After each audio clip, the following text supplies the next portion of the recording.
नमस्कार विद्यार्थी मित्रांनो, आजच्या तासिकेत आपण जेंडर ऑफ नाउन्स म्हणजेच नामाचे लिंग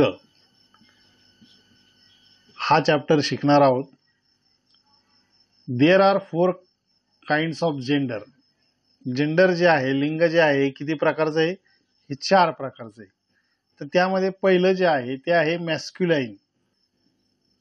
मॅस्क्युलाइन जेंडर. मॅस्क्युलाइन जेंडर म्हणजे याला मराठीमध्ये म्हणतात पुल्लिंग. तर ज्या नामाने पुरुष जातीचा बोध होतो पहा, म्हणजे मेल, ज्या नामामुळे कशाचा बोध होतो? मेलचा, पुरुष जातीचा बोध होतो, त्या नामाला काय म्हणायचं? मॅस्क्युलाइन जेंडर असं म्हणायचं. तर मॅस्क्युलाइन जेंडरचं उदाहरण जे आहे पुरुष जातीचं ते आहे बॉय, त्यानंतर लॉयन, त्यानंतर घेऊया डॉग, त्यानंतर घेऊया हॉर्स. हे त्याचे आपल्याला उदाहरणं देता येतील. याची मूळ कन्सेप्ट आहे का तो मेल म्हणजेच पुरुष जातीचा असलं पाहिजे नाऊन, त्याला मॅस्क्युलाइन जेंडर असं आपण म्हणतो. तर बॉय, लॉयन, डॉग आणि हॉर्स हे मॅस्क्युलाइन जेंडरचे उदाहरणं आहेत. दुसरा प्रकार आहे फेमिनाइन जेंडर. फेमिनाइन जेंडर म्हणजे काय? तर स्त्रीलिंग. तर याच्यामध्ये काय आहे की ज्या नामाने स्त्री जातीचा बोध होतो त्याला स्त्रीलिंग असं म्हणतात, म्हणजेच फेमिनाइन जेंडर असं म्हणतात. त्या ठिकाणी पुरुष जातीचं होतं, ह्या ठिकाणी कशाचा उल्लेख होतो? स्त्री जातीचा बोध होतो, म्हणजेच फिमेल. जे नाऊन आहे तर ते काय बोध करतंय? स्त्री जातीचा करतंय, फिमेलचा करतंय, त्याला फेमिनाइन जेंडर असं म्हणतात. याचं उदाहरण जर द्यायचं झालं तर आपल्याला देता येईल गर्ल, लॉयनेस, बीच, मेयर इत्यादी आपल्याला याची उदाहरणं देता येतील. तर गर्ल म्हणजे मुलगी, लॉयनेस म्हणजे सिंहीण, बीच म्हणजे कुत्री, मेयर म्हणजे घोडी. तिसरा प्रकार आहे कॉमन जेंडर. तर कॉमन जेंडरला म्हणतात सामान्य लिंग. तर कॉमन जेंडर म्हणजे काय? तर ज्या शब्दाने मेल आणि फिमेल म्हणजेच पुरुष आणि स्त्री या दोघाचाही बोध होतो, या दोन्ही जातीचा बोध होतो, त्यास काय म्हणतात? कॉमन जेंडर असं म्हणतात. उदाहरणार्थ चाइल्ड हे उदाहरण देता येईल, पर्सन हे उदाहरण देता येईल, फ्रेंड हे उदाहरण देता येईल, त्यानंतर स्टुडंट, असे अनेक उदाहरणं जे आहे आपल्याला देता येईल. म्हणजे चाइल्ड जे आहे तर हे मेल पण आहे, फिमेल पण आहे. पर्सन, फ्रेंड, स्टुडंट हे मेल पण आहे, फिमेल पण आहे, म्हणून याला काय म्हणतात? कॉमन जेंडर असं आपण त्याला म्हणतो. बरीच उदाहरणं आपल्याला याच्यात देता येऊ शकतात. त्यानंतर चौथा प्रकार आहे न्यूटर जेंडर, म्हणजेच नपुसकलिंग. तर न्यूटर जेंडरची कन्सेप्ट काय आहे? का ज्या शब्दानं निर्जीव पदार्थ म्हणजे नॉन लिव्हिंग थिंग जे आहेत, निर्जीव पदार्थ जे आहेत तर ते पुरुषही नसतात आणि स्त्रीही नसतात. नॉन लिव्हिंग थिंग जे आहेत तर ह्या मेलही नाही आणि फिमेलही नाहीत, हे पण नाही आणि हे पण नाही, त्याला नपुसकलिंग असं आपण म्हणतो, म्हणजेच न्यूटर जेंडर असं म्हणतो. तर अचेतन किंवा निर्जीव वस्तूला नपुसकलिंगी म्हणतात. त्याच्यामध्ये मेल आणि फिमेल असा दोघांचाही उल्लेख होत नाही, त्याला आपण न्यूटर जेंडर म्हणजेच नपुसकलिंग असं म्हणतो. उदाहरणार्थ बुक, पेन, रूम आणि ट्री याचा त्याच्यात उल्लेख होतो. मित्रांनो, फॉर्मेशन ऑफ जेंडर म्हणजेच लिंगसूत्राचा जो काही भेद आहे, लिंग परिवर्तन जे आहे, तर याचे काही नियम आहेत. तर पहिला नियम बघूया. मॅस्क्युलाइन जे जेंडर आहे तर मॅस्क्युलाइन टू फेमिनाइन, म्हणजेच मॅस्क्युलाईनचं रूपांतर आपल्याला फेमिनाईनमध्ये करताना शक्यतोवर त्याच्या शेवटी जो आहे मॅस्क्युलाईनच्या ESS हा जो प्रत्यय हा आपल्याला जोडावा लागतो. म्हणजेच मॅस्क्युलाईन म्हणजे पुरुष आणि फेमिनाईन म्हणजे स्त्रीलिंग. तर पुल्लिंगचं स्त्रीलिंगमध्ये करताना मॅस्क्युलाईनच्या शेवटी आपल्याला काय जोडावा लागतो? ESS हा प्रत्यय आपल्याला त्याला लावावा लागेल. उदाहरणार्थ ऑथर शब्द आहे, तर याला ESS लावू आपण, ऑथरेस. हे मॅस्क्युलाईनचं काय झालं? हे फेमिनाईनमध्ये रूपांतर झालं. बॅरन, तर याचं होईल बॅरननेस, ESS लागलं. COUNT काउंट, तर काउंटचं काय होईल? काउंटलेस, काउंटेस, ESS लागलं. जायंट, याचं होईल जायंटेस.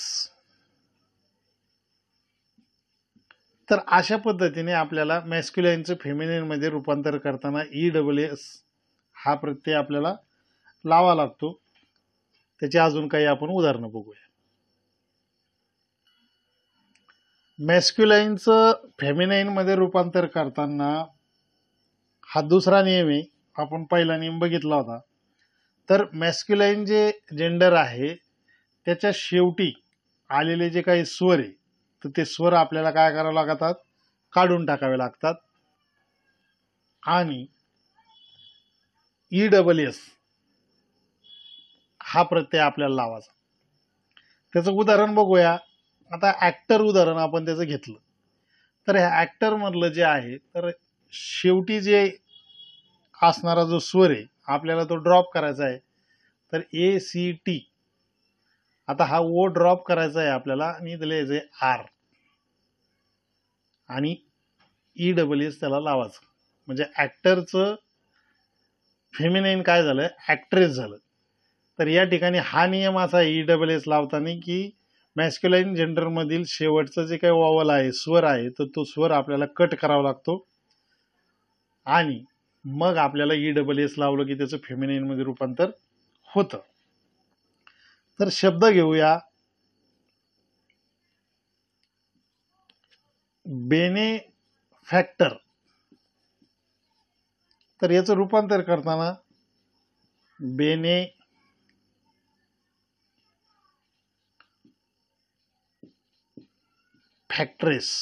म्हणजे ओ जो आहे तर हा काय केला आपण? कट केला. बेनेफॅक्ट्रेस हे फेमिनाईन रूपांतर झालं. त्यानंतर घेऊया कंडक्टर. तर कंडक्टरचं सुद्धा आपल्याला हा जो ओ आहे तर हा कट करणं आहे. CONDUCTRESS, कंडक्ट्रेस. हे झालं त्याचं फेमिनाईन रूपांतर. त्यानंतर पुढचा शब्द घेऊया एनचॅन्टर.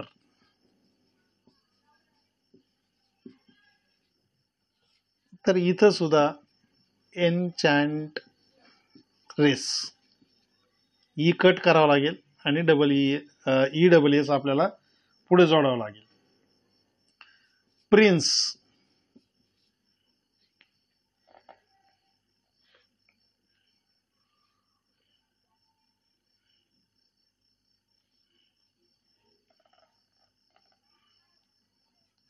Founder,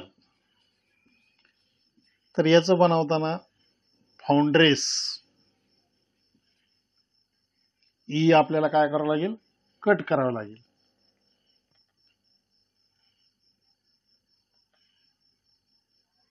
C master, C mistress, E cut करावं लागेल. ESS आपल्याला जोडावं लागेल. तर हा नियम लक्षात घ्यायचा. जर मॅस्क्युलाईन जेंडरच्या शेवटी जर तिथं कधी वॉवल्स आलेला असेल आणि त्याचं फेमिनाईन रूपांतर करायचं असेल तर वॉवल्स कट करायचा आणि ESS त्याला लावायचं.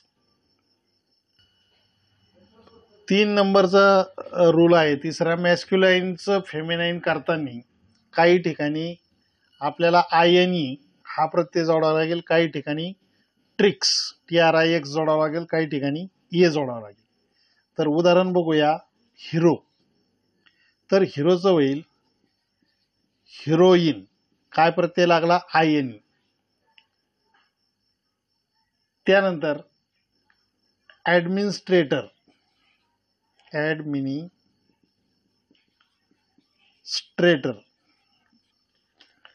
तर याचं फेमिनाईन मध्ये रूपांतर होईल ॲडमिनिस्ट्रॅटिक्स.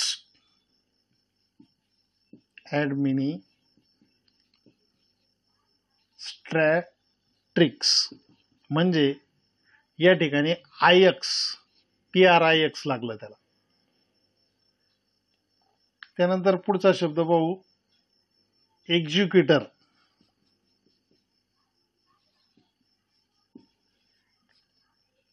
तर याचं रूपांतर होईल एक्झिक्युट्रिक्स, TRIX त्याला प्रत्यय लागला. त्यानंतर आहे सीझार.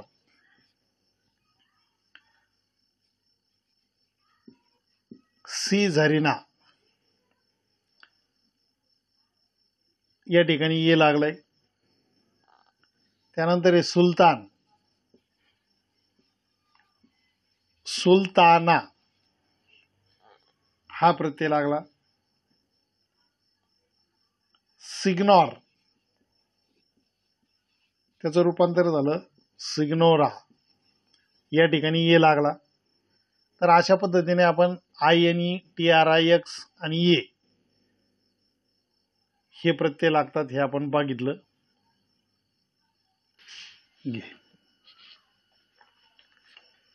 तर मॅस्क्युलाइन टू फेमिनाईन मध्ये नामाच्या पहिले किंवा शेवटचे जे शब्द आहेत ते बदलून कधी कधी स्त्रीलिंगी आपण शब्द बनवतो. तर त्यासाठी आपल्याला या ठिकाणी घ्यावं लागेल की बलकाफ असा शब्द आहे. तर याचं स्त्रीलिंगी रूप करताना नामाच्या पहिले किंवा शेवटचे काही जे शब्द आहेत ते बदलतो आपण. त्याचं काय होईल, काऊकाफ, अशा पद्धतीने त्याचं रूपांतर या ठिकाणी होईल. दुसरा बघूया, कॉक स्पॅरो. तर कॉक स्पॅरोचं काय होईल, हेन स्पॅरो.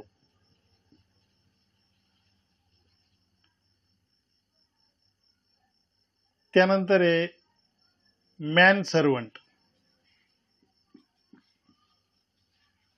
तर मॅन सर्वंटचं होईल made servant.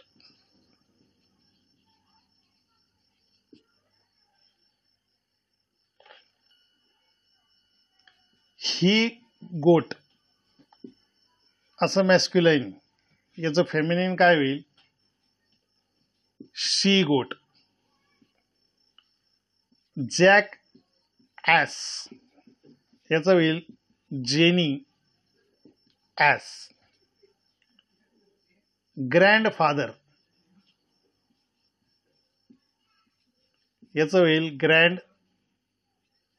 Mother. Great uncle, याचं होईल ग्रेट ऑन्ट. लँडलॉर्ड, याचं रूपांतर होईल लँड लेडी. तर यामध्ये काय केलंय की नामाच्या सुरुवातीचे आणि शेवटचे हे शब्द मागं पुढं करून त्याचं फेमिनाईन रूपांतर आपण केलेलं आहे. की जसं या ठिकाणी बल काप आहे, तर या ठिकाणी काप जसाल तसा ठेवला, इथं फक्त काऊ बदलला. इथं कॉक स्पॅरो आहे, तर क्वाकच्या ऐवजी इथं हेन आलाय, स्पॅरो जसाल तसा घेतलाय. मॅन सर्वंट, सर्वंट जसाल तसा आहे, फक्त मॅनच्या ऐवजी इथं मॅड आलाय. म्हणजे सुरुवातीचे किंवा शेवटचं याच्यात बदल करून अशा पद्धतीने हे रूपांतर आपल्याला करता येतं. यावर आणखीनही उदाहरणं आपल्याला जमवता येतील. काही नाऊन असे आहेत की ज्याचं मॅस्क्युलाइन आणि फेमिनाईन आहे, तर त्या मॅस्क्युलाइनचं फेमिनाईन करताना अतिशय भिन्न असं रूपांतर होतं. असे शब्द बघूया की ज्याची लिंक आपल्याला लागत नाही. उदाहरणार्थ कॉक, तर कॉकचं जर आपल्याला फेमिनाईन करायचं असेल तर त्यासाठी शब्द आहे हेन. म्हणजे कॉक आणि हेन हे अगदी भिन्न शब्द आहे. त्यानंतर कोल्ट, याचं जर करायचं असेल तर आपल्याला लिहावं लागेल फिली. डॉग, याचं येईल बीच, हे वेगळा शब्द आहे, याची काही लय अशी लिंक लागत नाही. ड्रेक, याची होईल डक. ड्रोन, याची होईल बी. अर्ल, याची होईल काउंटेस. फादर, याची होईल मदर. जेंटलमॅन, याचं रूपांतर होईल लेडी.